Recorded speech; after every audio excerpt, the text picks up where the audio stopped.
And good afternoon, good evening, everyone. What is going on? How is everyone doing? Happy Thursday. Happy Thursday. I am exhausted, and it's my own damn fault.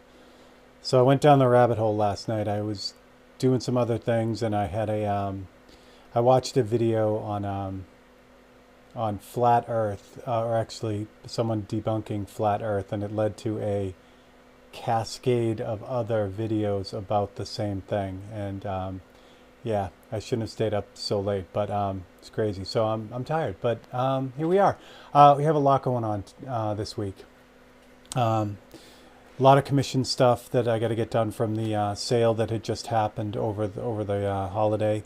So I'm getting those done. And what I thought I'd do today is do one of them. So I have a Harley Davidson horn cover and a derby cover.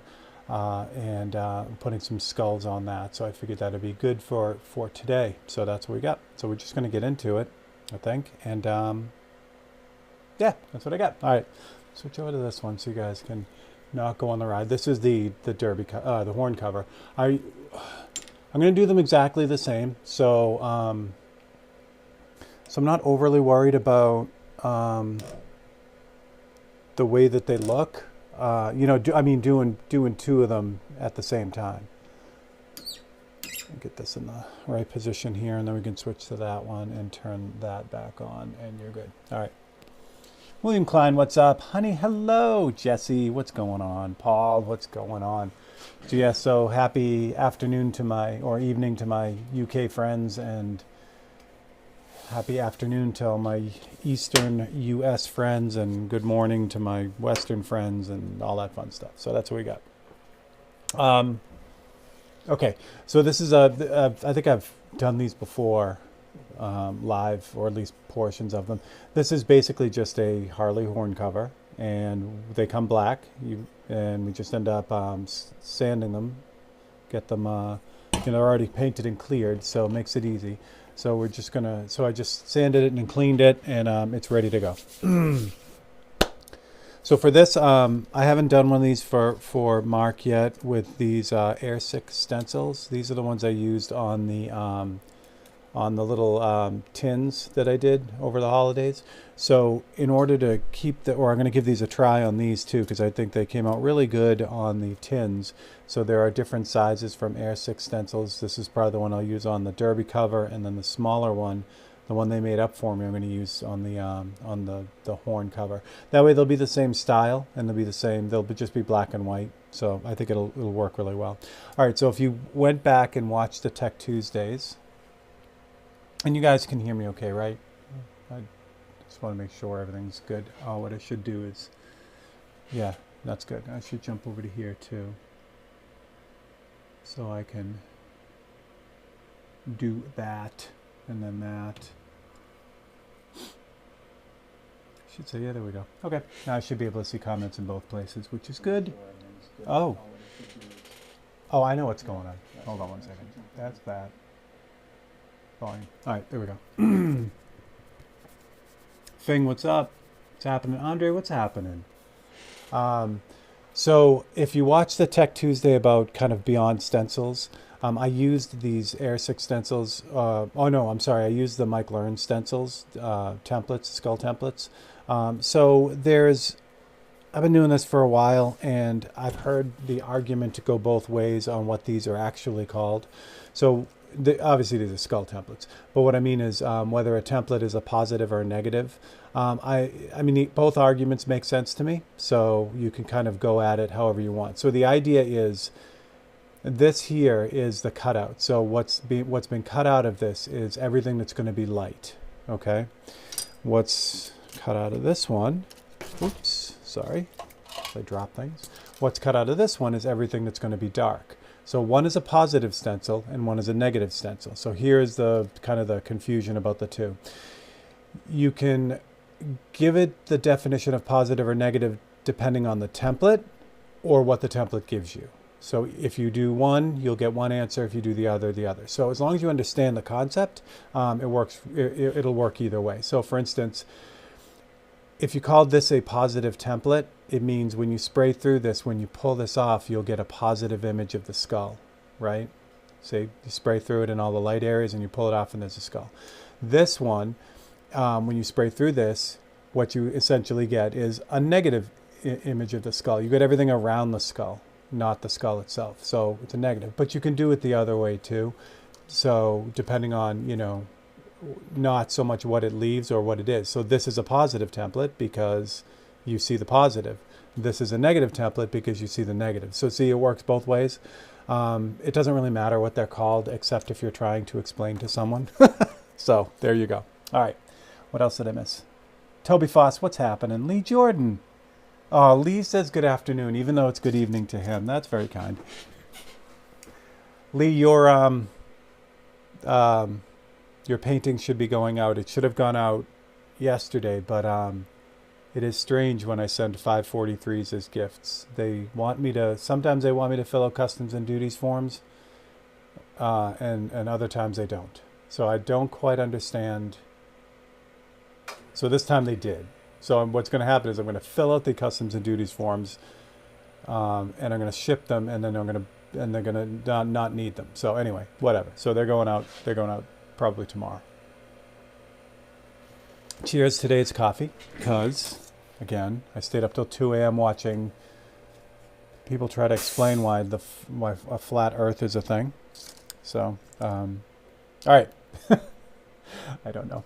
All right, so what I'm going to do is I'm going to use this template here for the for the base for this. I think this will be a good one. And then what I'll do is for the derby cover, I'll use this I have this one large somewhere. Yeah, here it is right here. So I have this one. It's exactly the same, just scaled up. But I think I'm going to use a different one for the derby cover. The derby cover is bigger, if you remember the Rolling Stone one I just did.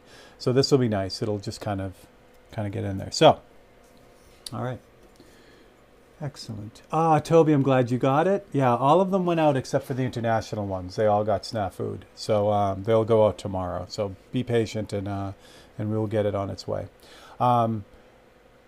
So Mike Learn with his template, Mike does a lot of his painting on a dark surface to start. That's if you watch him do his stuff. It's common for him to do all the white first and then start tinting that and coloring that. It's a super common way to do it, although it's not super common the way he does it. He takes it to a super high level, but that's how he starts. He starts with the base of the white, and this is a really pretty common automotive type because generally you're working on a darker surface. Not always, but generally it's a darker surface that you start with.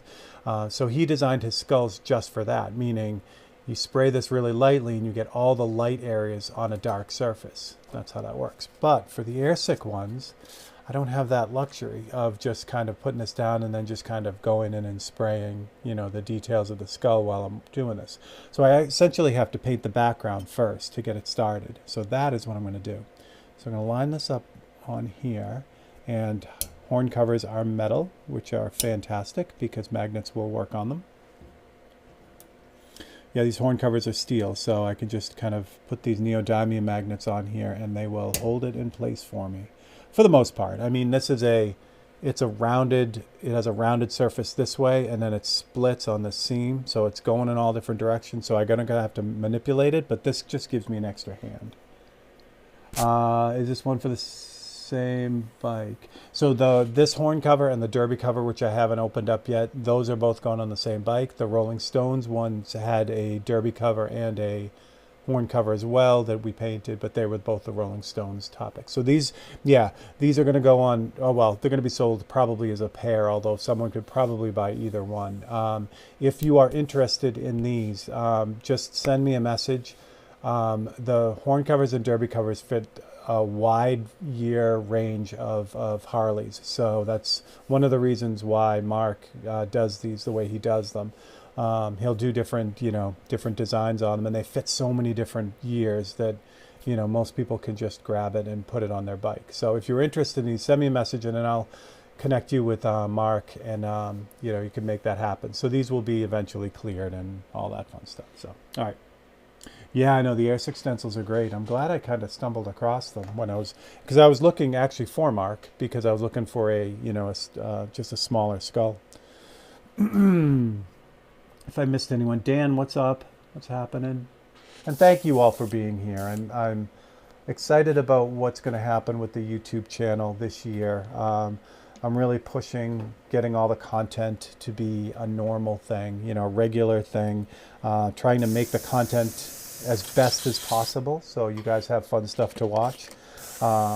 And by you guys being here and commenting and sharing and all that fun stuff, clicking the like button, all that stuff just overrides whatever algorithm YouTube is using, and they love to see people interact. So the fact that you guys are here and hanging out, it makes me real happy.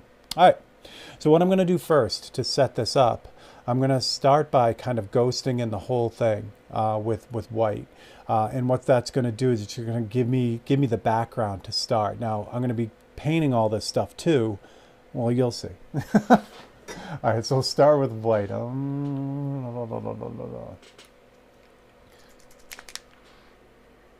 Oh, thanks, Lee. You're the best.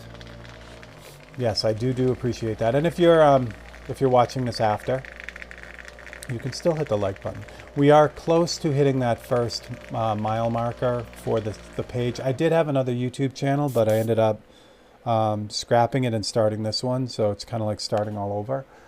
So I'm really appreciating you guys helping out with the growth of this. And we're just about at our first mile marker, which is that 1,000 subscription level. That's nice. It opens up a lot of different things and lets me do a bunch of different things that you can't normally do unless you hit that mark. So, all right. So I've got just straight up white in here now. And I'm just going to really lightly kind of hold this down and ghost this in. Now I want to go pretty light with this. So all I'm doing is really just kind of using this white to kind of show me where everything's going to be. Most of this is going to be painted freehand by, you know, just airbrushed. So the stencil really only comes to play in this beginning section, which is nice. And this is going to end up being kind of a foggy, you know, background, you know, grayish foggy background. Now I can kind of bleed this out a little bit farther than I intend, because this is a black horn cover, and in the end we can always go around the outside edge with black and pull it all back in.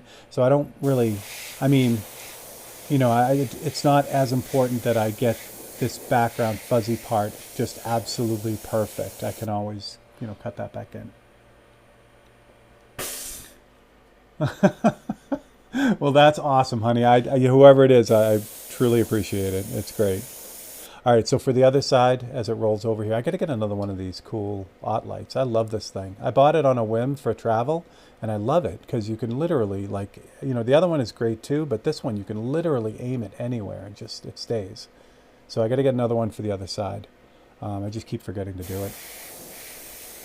All right, so for the other side, what I can do to kind of make my life easier, since I've already laid out this side, which is flat, I can grab another magnet here, because I want two to kind of hold it in place, but then I can remove these two up here. And what it does is this part pops up, but this part is now flat. So now it's, you know, I don't have to wrestle with it. You don't have to hold the whole stencil down everywhere at the same time. You can do it in sections, is I guess the point of that.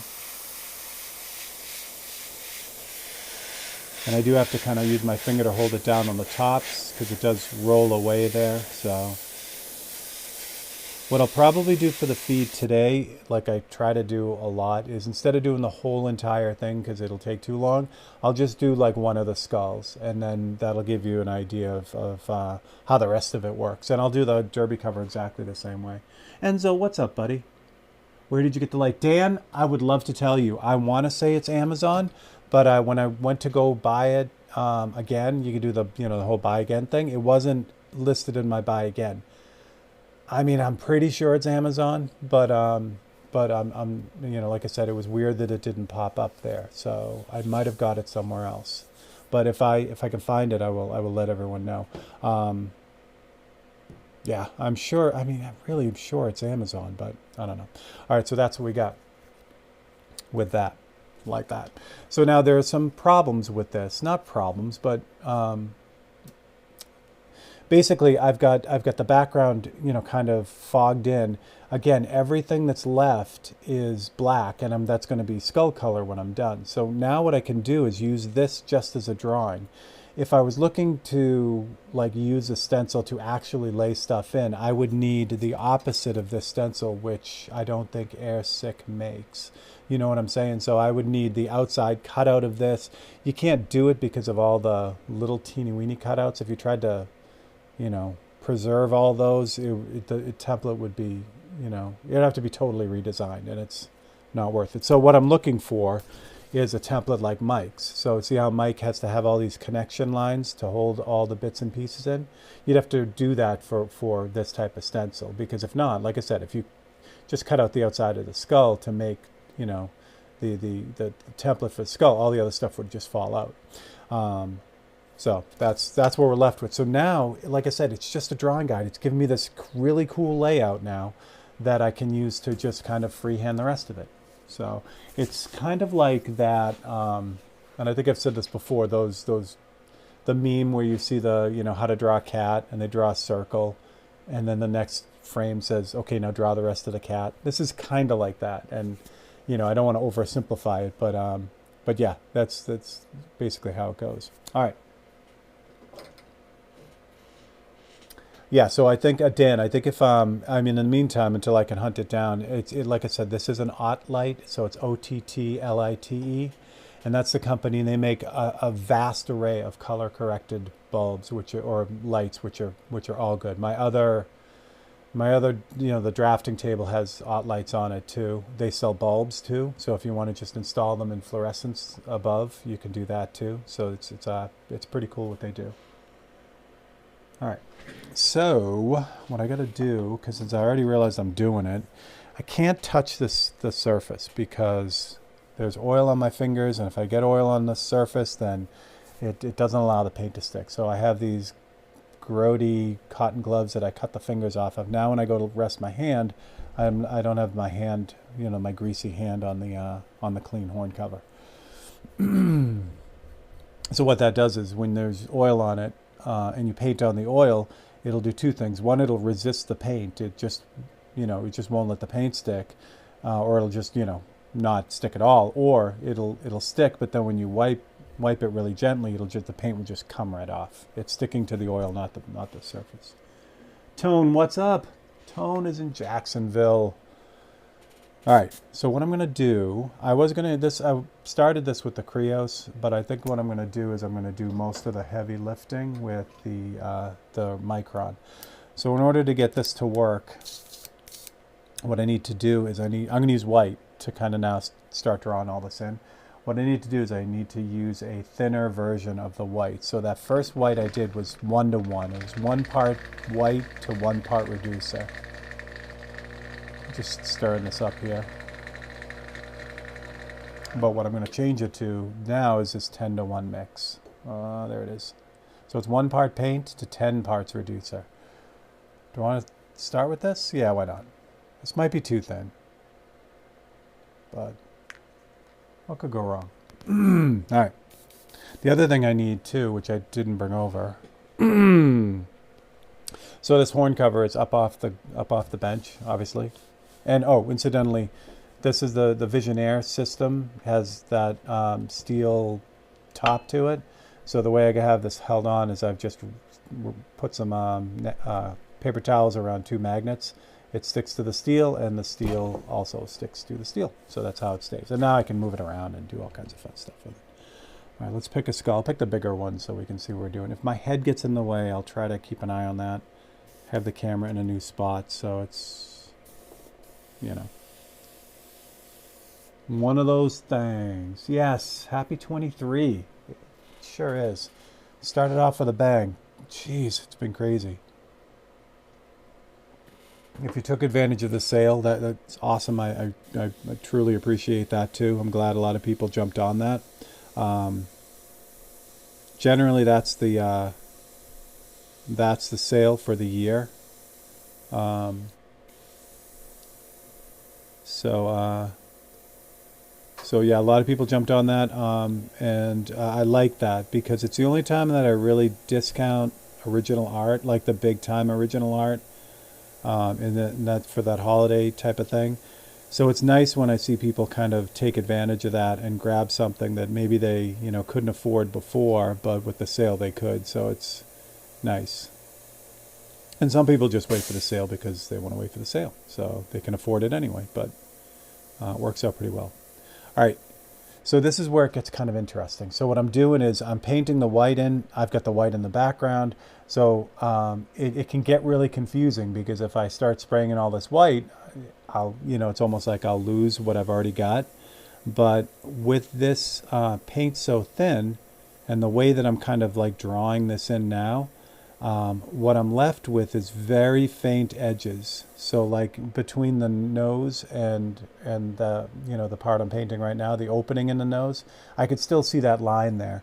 And I'll do that with the teeth too and all the other parts. So I just kind of start moving into this. Now the nice thing about painting this way is the background is white anyway. So if I go over it and just kind of like fog it out onto the background, it's not going to make any difference. I can just go over the whole thing. So it's a fun way to paint too. Rick Lotta, what's up? Yes, I think I can. Sure, I can still focus. Actually, you know what? All right, we'll get closer. I wanted to try. You know what? I should have just put in the other lens, but this will work. Let's put it there, and that should be focused. Okay, good. How's that? Oh, Toby, yeah, Igor went right away, which was fun. Yeah, it was a good round, and it's still good. Like what we're talking about for those who are YouTubers and not on Facebook. Every Monday night we do a live feed over on Facebook too, and we give away a painting, so a little black and white painting. And you can get in on winning that just by jumping on the Monday night feed and just give me a suggestion. So one of the suggestions was Igor from Young Frankenstein, which was, of course, Marty Feldman, which was it was a lot of fun to paint. So is that working out better? Can you see a little bit better now? You know what I'll do? I'll move this over a little bit so it's centered, and then you guys are in. But now you can really see how that, you could kind of see right up against that line there. And even the teeth. So I'm just kind of putting the light on the teeth, but I'm not painting all the way out to the edge. And what that leaves me with is that kind of pseudo outline around it. And this is just fleshing out. This doesn't have to be, like I don't have to make sure this is absolutely 100% perfect because I'm going to be putting black on this as well to kind of finish up those shapes. Yeah, it's amazing how quickly that three-dimensionality kind of pops in. I agree with that, Lee. And now I can also use this, I'll do it on the upper part of the skull here. I can also use the black as part of the shading too. So I've pretty much decided that the light's coming from up here, like straight down for you guys. So I'm going to start with the highlight on his forehead, right about here. But then I can use the black as part of the shading too. Same thing with his other eyebrow here. And I love it. If you guys have questions, please do what you just fire them in, and I'll keep an eye on it and everything going. Yeah, Tone, they are. I was, like I said, I was looking for something really small, so I ended up getting the ones I just showed you. These ones here, which are these are kind of big. That's probably what. This is what, 7 or 8 inches across? No, 6. So it's this set was 6 inches across, which was, this was good. This is why I got them, and it's what, 4 inches. So they're all about this, but these are still really small, compared to what else is out there. And then, the guys at Airsick are amazing. When they found out that I was looking even smaller, they actually custom made these for me, which is crazy. So hopefully they get enough people asking them about the really super tiny ones. This is about the size of a business card. Because I love these things. They're great for this kind of stuff. They're just perfect because you know, in that couple seconds, I just laid all this out. It's like done. It's on there. And now I can just mess around with it and make it my own. I just, that saves so much time on something that, doesn't have to be like I don't have to, I don't know, I don't have to draw all this out. It's just already done, which is nice. For a job like this, it has to be done fairly quick. I mean, like I said, this is just going back to Mark. He's going to clear coat this and then just sell them. So it doesn't have to be this like monumental work of art that like the Harley painting that I'm doing. That's 11 hours in right now. These don't have to be that. They have to be quick and they have to be good, and that stencil really like just kind of sets everything up for me, which is perfect. Yeah, tone, exactly. There's so many uses for them. And they, if you check them out, it's air6stencils.com. They have a lot of different, like a lot of different things. Like, there's another real tiny one they sent, but there's a little circuit board one, which is crazy. So they've got all these cool little shapes and stuff. So they do a great job. The other one that I really like, I've been having a blast with, are all the Tommy Ham texture stencils. This is one of them. And again, these are on the small side. This is just, well, a little bit bigger than, maybe 50% bigger than a business card. So to say I'm a stencil addict is an understatement for sure. I mean, they save so much time, and they just explode your creativity, because all of a sudden you're not spending time, unnecessary time, kind of doing the same thing over and over again. Like, you could just use that template as the base to get started, and then you're off and running. And I love things that amplify people's creativity. It makes me happy. So the Air6 ones were, like I said, they were awesome. They actually cut those for me specifically. They don't make the super tiny ones I used on this. But I would say, get in touch with them anyway and tell them how much you love them. And with any luck, they'll start producing the real super tiny ones. Tommy is another guy too. He's real approachable too. So if you have an idea, you can always get a hold of him and see what he thinks about it. I'm not sure if he does one-offs. The other guy to talk to for stencils, especially, kind of one-off things, is Mike from Mike's Brush too. I know he does a lot of his own stencil cutting. So again, if anyone's going to have stuff, it's going to be, those guys. All right, so same deal. So again, I'm using that just as a kind of a framework for the whole thing. So there's the one back there that I haven't touched, and then this is where we're kind of at with this one. I don't really know what's going on with that eye, so I'm going to change the shape of the eye a little bit. And that's, again, it's the beauty of this thing. If I don't like the way something is looking, or if something's laid out a little bit different than I would have laid it out, again, I can just change it. I've got the base on here now, and I can just roll through it and do whatever I want to do to it. Airstick is awesome. I won a set in a drawing, and it was missing pieces, and they sent me a brand new set. Yeah, that's kind of the vibe that I got from Dan over at Airstick. And like I said, I didn't even ask for these. I just kind of mentioned in passing that I think when I was working on the tin, which is the same kind of concept as this, I kind of mentioned that I was looking for like super tiny ones, and the next thing I know, they show up. So that was, it was really, really cool.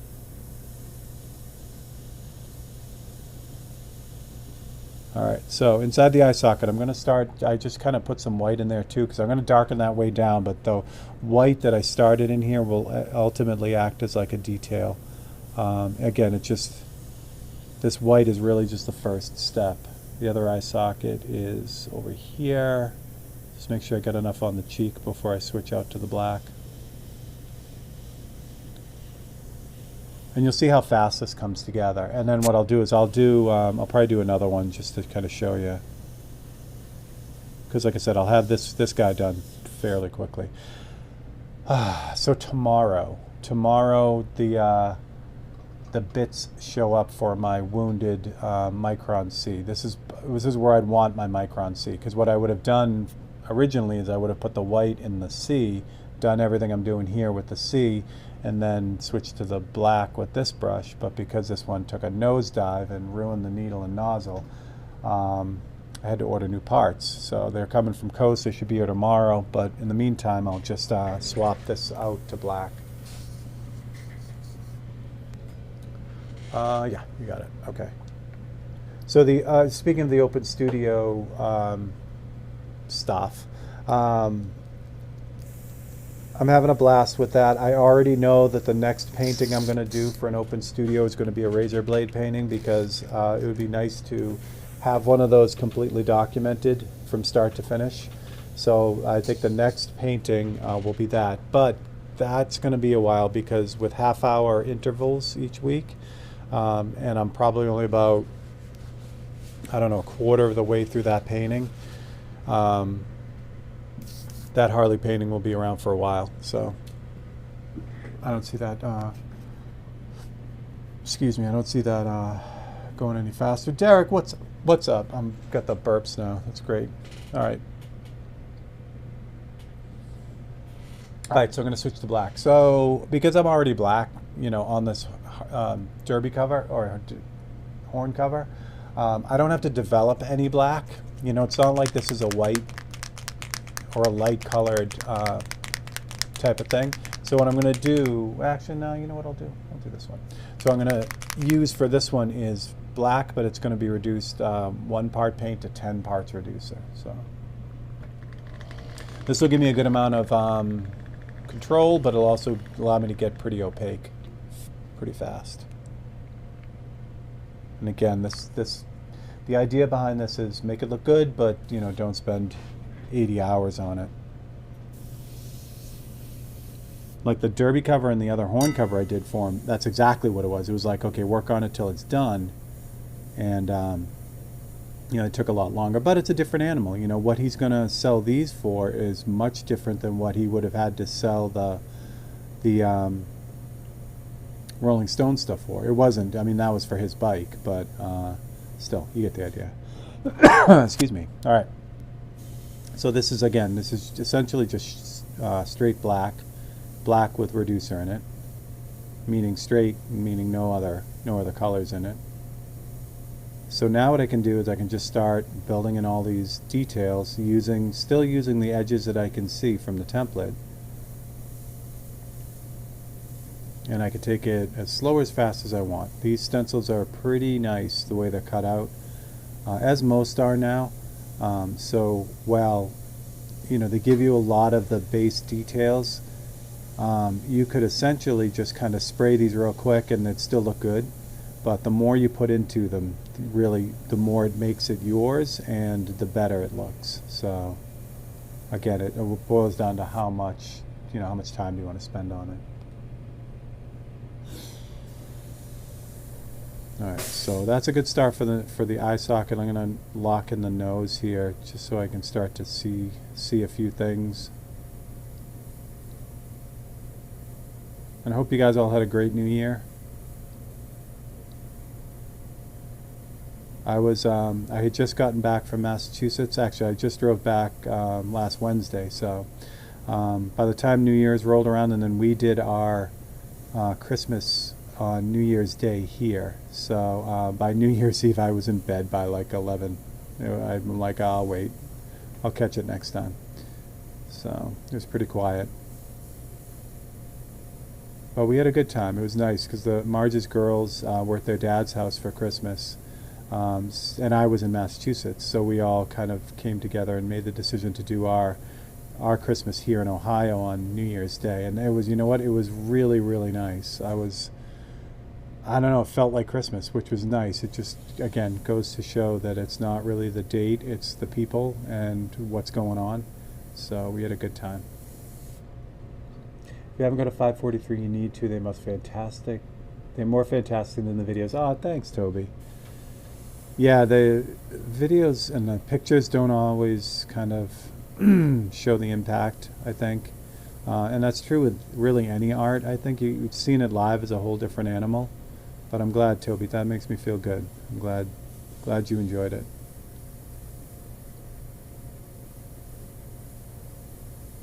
So 543 is the for again for those who don't know, it gets the name from I was doing a raffle with them originally, and what I decided to do to make it to add some like diversity to the art, I decided to do one every day and one every weekday, and they were all 4 inches by 3 inches. So that's how I got it. It was 543. So that's where the name came from, and it just stuck. So you see how fast that comes together? It's like really, just gives a good look, and it's pretty much out of the box. So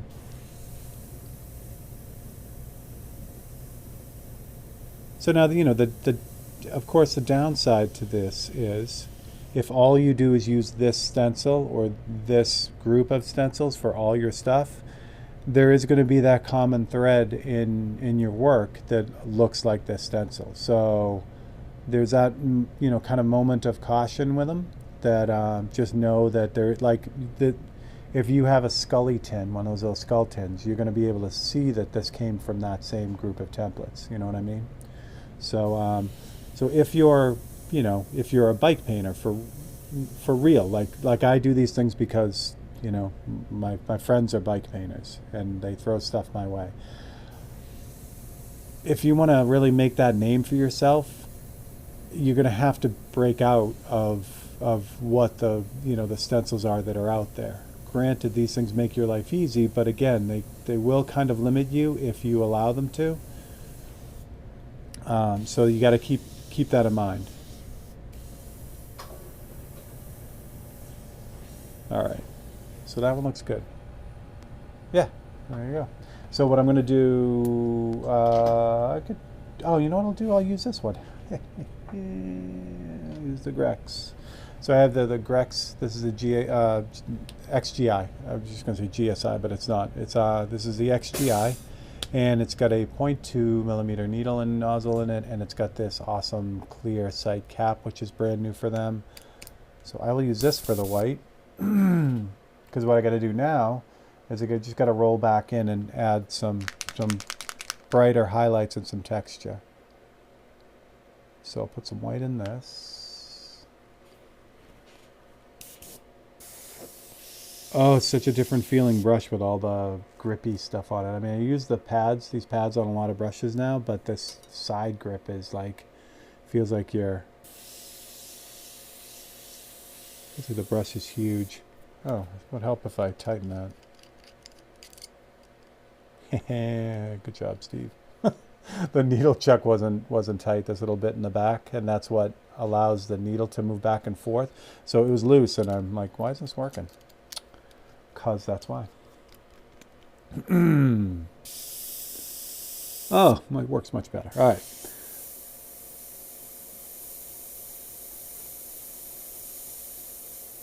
So now I just got to get a feel for this brush again, because this feels a lot different than the Micron or the Krios. It's just a different trigger. So it takes a little bit of getting used to, but it's like the way I describe it, if you've driven a standard car, every clutch is different in a standard, but it takes you a few minutes to get used to it, but once you do, you're off. So it's the same thing with airbrushes, really, and I'm sure it's true with a lot of different things. You're used to one thing, and then you try a different brand, and it's just different. So, but once you get it, you get it. So,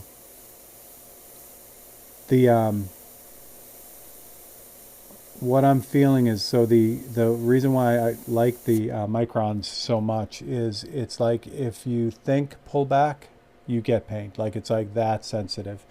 Where some of the other brushes with the heavier triggers, like this one, you have to pull back, and I'm not talking a lot, but you can feel the pullback before you start getting paint. It's not as instantaneous as the Micron, so it's more opportunity to get blowouts like that, which, again, In the grand scheme of things, it's nothing because I'll just go back in and with the black, which is still set up, and just kind of correct that. But if you're looking to maximize, what you do and the time spent, you just don't want to be fixing things all the time. You just want to do them and be out. So, and again, please don't take what I just said as this brush isn't a good brush. It's a quarter of the price of the Micron. So what it does very, very well for its price point. And it's not designed to compete with the Micron, So so they're just different. But you get the idea. I'm waiting for Monday, my next idea. Oh, cool, Toby. Yeah, you guys are doing, the suggestions are great. And I love that they're still coming in, even though we've reset and we're on our new year here. Makes me happy. Because I enjoy doing them, I really do. It takes me a whole day, like a whole solid day to do, all 5 of them. But it's worth it because like I said, I have a lot of fun with them. I love seeing your suggestions. It's fun to try to narrow it down and pick one of them or 5 of them. So it is an enjoyable thing for me. Plus, if I'm not slogging through, but if I'm working on a painting like Island Creek or the Harley painting that's going on right now, that's a lot of minute, nitpicky, just seems like it's going on forever type painting. So then I get to switch to a 543, and it's like it's fun. I get to see the results of the painting in about 2 hours, and it's ready to go. So so even if the 543 giveaway wasn't a thing, I still think I'd be doing them, along the way. Plus, nothing breaks that artist block like just doing something, So there's never any shortage of, techniques to be learned or ideas to kind of be fleshed out. And a lot of times the 543s give me an idea for a bigger painting. Like, this really worked out well. I like the way this looked. Let me try this on a painting that I will spend a bunch of time on. So I have 4 Iwatas, the same model. Each one feels different. Some springs are softer. Yeah, William, you got it exactly. I have two Micron Cs. They are vastly different in age, and just age alone changes them. So yeah, they are individual. That's why whenever anyone asks, what's your reduction ratio or what air pressure you spraying at, it's such a general question and so specific to the tool and the paint. It scares me to give that answer, because I could tell someone, yeah, I've reduced this paint 1 part paint to 10 parts reducer, but if you put this through, an Eclipse BCS or a Badger Crescendo, that paint is you'll blow through that paint in a second. It'll make an absolute disaster mess, So, so it's super specific to kind of what you're doing. And there you go. That's number 1 skull. So pretty easy, right? All right, let me pick another one since we have a little bit of time. Let's do this guy down here. No, let's pick one on the light side because it's easier for you guys to see with the light on that side. So I'll move it over to here, and we'll do this guy right here. There's a cool little spine thing going on there too in the background, so that's fun.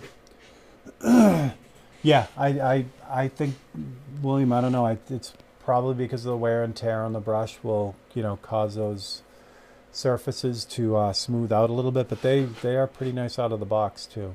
And what's nice about most airbrushes is you can literally like change out all the parts. My oldest brush, my whatever it is, 89, 88 Iwata, it sprays like it's new because it's just, well, 1, it's made well, but 2, you can replace all the parts, and I know I've replaced most of the parts on that brush.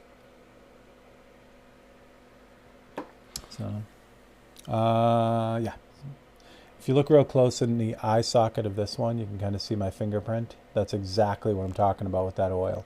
So because I touched that in that spot, I deposited a little bit of oil there and the paint won't stick to it. So fortunately, it's not, it was just a glancing blow kind of thing. So if I put a big greasy pizza, fingerprint on here, I'd have to, literally clean it off again because you can't paint over that. But in that instance, it was just a glancing blow. And the way to check it is just you rub on it.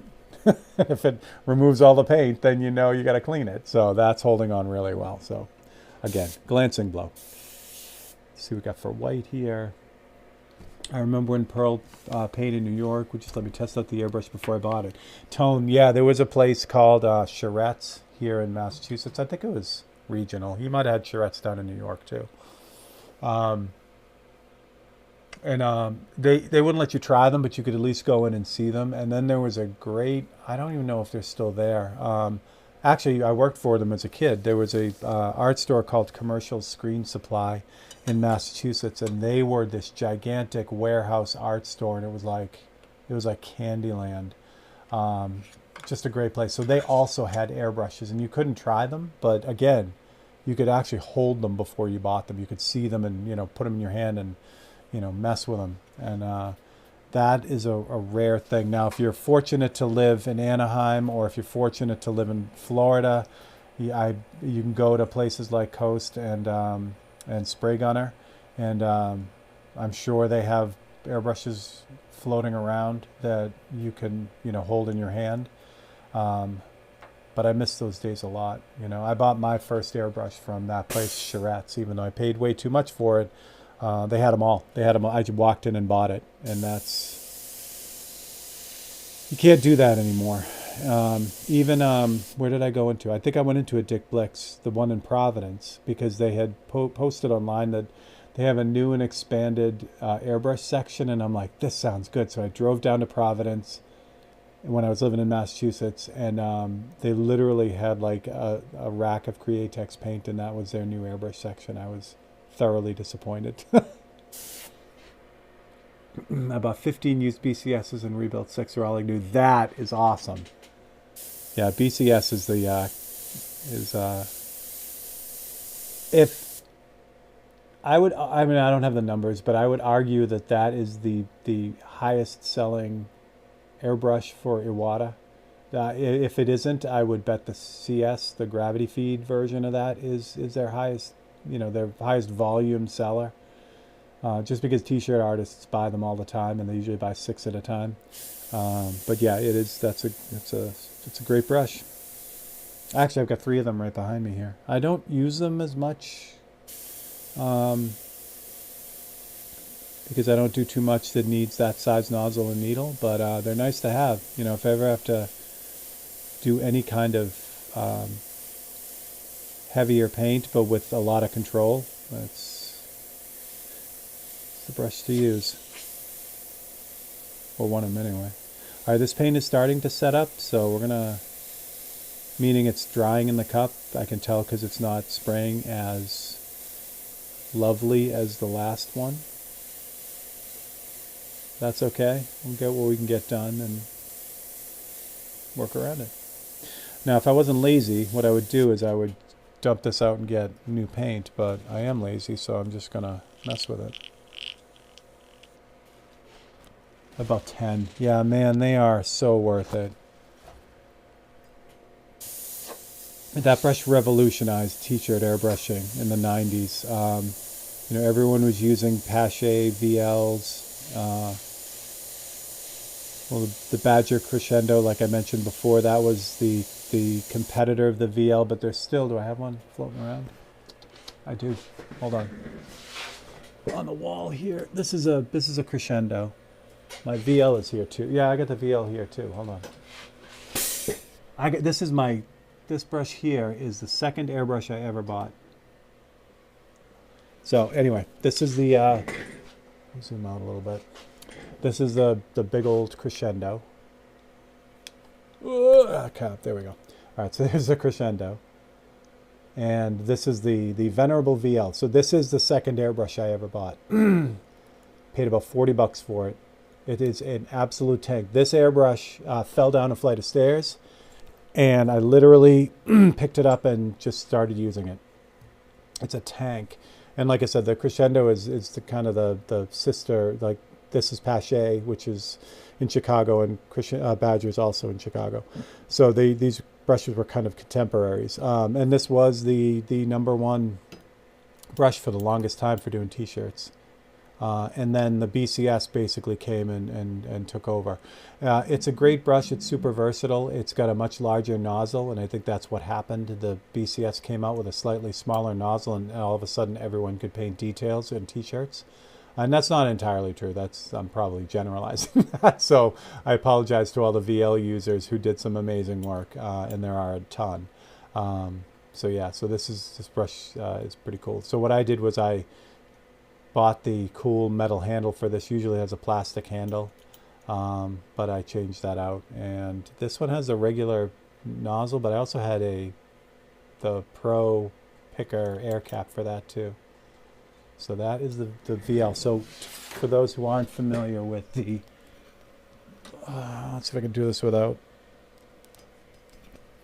dewiring here. I can reach it. I know I can. There we go. All right. So this is the BCS. And this is that brush I was just talking about. So this pretty much changed the game for t-shirt airbrushes. One, it's a lot smaller than the bigger VL, meaning thickness-wise. So a lot of people felt it was more comfortable. Some didn't. Some really loved the meat of, the big heavy feel of the VL. But what was big about this is the nozzle. So the nozzle and needle in this one is a 0.5 millimeter nozzle and needle. The regular number 3 nozzle in the Pache is 0.7. So it doesn't sound like a lot, 0.02 of a millimeter, but it is. It really does. Or yeah, no. I'm getting my numbers mixed up. 0.2 of a millimeter. It makes a huge difference in the way that these two airbrushes spray. So this one can still handle the paint, but it can spray with a little bit more finesse, and the spray pattern is smaller than this guy. But they still make the VL. You can still get it. It's neat because it's so versatile. You can swap out this nozzle with a really super heavy duty nozzle. You can spray glitter with it practically. And then they also have a smaller nozzle too, which will get it more in the range of this guy. This one only has one nozzle really, but it really only needs it. I mean, it can spray all kinds of stuff with just that. So those are the two. And then again, the Badger, the Crescendo just came out with a bunch of innovative things that weren't available at the time, like the 2-part handle here, which is really neat. You could just pull, instead of unscrewing the handle all the time, you could just pull the back off and work your needle. A lot of t-shirt airbrushes wouldn't even have the handles on here. They just leave it off. And then also this, I really love this trigger. It's got this like kind of textured top to it. It's just super comfortable. So that's it. So there's your old school t-shirt stuff. Yeah, this like I said, this VL, man, I forget when I got this, like 90, 91 maybe, something like that, 92. And like I said, it fell down a flight of stairs, so yeah. All right, where am I at? 800, you paid 800 for 15. That's, yeah, considering I don't know what a BCS goes for now, but it's easy. I mean, what are they, 150 bucks maybe, 120 bucks for a BCS? I'm not even sure. Yeah, you can't go wrong. And like I said, unless those, and I know they're not because you say you're using them, William. Again, they're so tough and so well made that you replace some parts on them and they're like brand new. Should we get focus here? Okay. I'm sure this paint now is getting really solid in this cup. So it's just drying. So the way I can tell is, one, it's taking a little bit more pull back to get the paint to come out, which means it's thickening up. And two, it's giving me more of a grainy pattern than what I have on here. Same exact paint. It's the same paint that I put in the cup, but as it's drying in the cup, it's becoming thicker. It's evaporating all the solvents out of it. Solvents meaning, the deionized water that they use. So I'm not going to be able to get super crazy detail with this, so I'm just going to kind of float in the white. And hopefully I don't know if you can notice it, but not only as it's drying, it's becoming harder to spray, it's also becoming more opaque. It's becoming thicker, so it's brighter than this one too. So there's that too. There we go. Franz, you're never late. It's awesome. All right, so I think I've got enough white on this, maybe a little bit more, since I do have to flush this one out, because all that paint is kind of locking up. And it's a nice thing about using only a few drops of paint in the brush. It's for me to dump that out, it takes 2 seconds, and I haven't really wasted anything. If I had a whole cup of paint in there, like a third of an ounce, I mean, you end up throwing out more than you end up using, so I don't want that. All right, so now I'm back to the black. Since the black has a lot of reducer in it, it takes a longer time for this mix to kind of get cranky. So, which is good, because in this brush there is no cover for this, which would probably slow that down with the white a little bit. It's still going to dry even with the cover on it, but it's not going to dry as fast. But the black is so reduced that it takes a while for that to happen with this. And like I said, the B doesn't come with a cover. Only issue was 6 cracked nozzles. I think when they clean them, they tighten the needle before the nozzle. Yeah, that's super common, to push the needle right through. And that's not bad, man, because the nozzles are, I mean, all right, they're not cheap, but they're also not like, if one of the welds was broken on them and it was, useless or whatever. So that's great.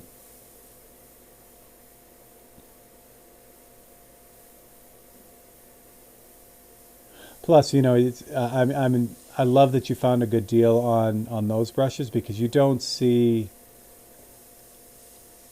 I mean, sometimes you see like, a super, super good deal on them, but it's rare for someone to not know what they have there, So if they know those brushes, they know that they've got some value to them, and it's difficult to find like a screaming deal on them. Like I shouldn't say no one, but generally people don't go out and buy a Micron as their first brush and then decide they don't want to airbrush anymore and don't know what they have, So finding a really super cheap Micron in really good shape is rare. Where, finding a lot of, the Chinese brushes that everyone seems to want to buy when they start out, which is, dangerous, you see those all the time. I mean, if a car costs $20,000, a new car, and someone says, hey, I have a new car for you, it's only $150. Like, what do you think you're going to get for a car? Like, well, what do you think that's going to look like? So when you have an airbrush that, even at $100, and then someone says, yeah, I got this on Amazon or wherever for $15, what do you think you're going to get? It's like, oh, all I can say is, man, if it doesn't work, don't blame yourself. That's all I got to say. Don't get frustrated with airbrushing and think you can't do it. Just please know that it's the inconsistency, and I don't want to hear it. I don't want to hear from someone that, oh, I've used those all the time and they're great. If you're a good airbrusher, you can get them to work. But if you buy 10 of them, all 10 of them will be different. So you'll have to do different things to get them to work. So you put that into a beginner's hand, and that's a nightmare. It's like, I watched this guy on YouTube do this painting with this $15 airbrush. I bought the $15 airbrush, and it doesn't work the same for me. Therefore, it must be me. It's not usually the case. He did face painting. They sold to BCS, went a different route. That's awesome. What a nice brush for face painting, too. They must have really handled that paint well. You do. You get what you pay for, 100%. Do you clear with UVLS in between as you go? Rick, in this instance, no, because I'm going to have this done before I can really do any kind of damage to it. One thing I want to start trying, but are not on, actual projects to do some tests on it, is the Autoborn sealer, the clear one though. Um, I really like what I'm hearing about that. I don't use it as an inner coat right now, but I'm thinking I may want to, for the one reason that if it works like the regular Autoborn sealers, you should be able to sand that. You can't, I mean, you can. The UVLS doesn't really have a great build to it. It's not designed to build thick. So it's difficult for me to sand. Now, maybe I just don't have the technique down or whatever, but the Autoborn sealers, when I use them as a base and I have to sand them, they are just so nice. So I got to mess with that. But yeah, if I wanted to protect this, I could hit it with UVLS satin and then send it off and have it cleared. That's totally fine. But on this, it happens so quick, and then I'll just drop it back in the box. I really won't have to do much with it. What else did I miss? You don't add reducer. Oh, tone. You don't add reducer when it does that. Not usually tone, only because once it starts to, the what's going on with the paint at this level is it's actually curing. It's not just losing binder, it's actually curing in the cup. So if you add reducer to it, it just gets funky, I mean, yeah, you can stretch it out, but what happens is, the only way I can describe it is where when I first do it, when I first reduce it and it's in the bottle and it's all sealed and I reduce it, it sprays smoothly.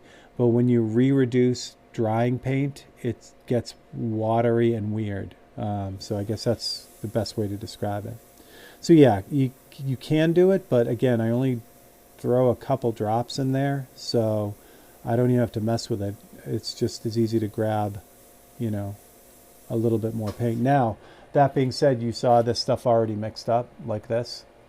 I only mix up about, this much of it, or depending on the bottle, like, a third of or a quarter of this little 1 ounce bottle. So it's only about a quarter ounce of paint. So I'll actually run out of this before this gets funky too. And this is airtight. You close a cap on it, no air gets in there. There is air in there, so it is reacting. But like I said, I'm not mixing up a gallon of it, so I get through it really quick. They hated cleaning them every day, so they bought an external mix brush that uses cartridges for the paint. William, and then, when my daughter is a cosmetologist, and she wanted to get into, or she wants to get into some airbrushing. So all the airbrush makeup is doing that too. It's all these cartridge type things with these compressor-free little guns. And it's like, I guess that's the way to go for that kind of stuff. And they're not doing this with it either. Tattoo artists, some do, the temporary tattoos. But yeah, I can totally understand that, because those are all, the temporary tattoo paints are alcohol based. And, once they dry, they can be fun to get out of a brush. I can just see what nightmare it is trying to clean those things out. It's not like a t-shirt painter where you can leave them hooked up all the time. Alcohol-based paints need to be shaken up. So if you've got all these airbrushes with bottles attached with face paint, I could see why or tattoo paint, I could see why that's a mess. And if they were doing face painting, then they weren't using alcohol-based paints, and those are even worse. Those settle out so fast. But I get that.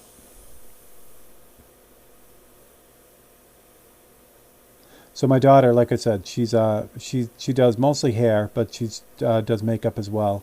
And like I said, she was talking about getting into airbrushing. So I think what I'm going to do is I'm going to get her an Eclipse CS, because the gravity feed is a little bit easier to maintain than the BCS. Plus, it has a finer atomization out of it.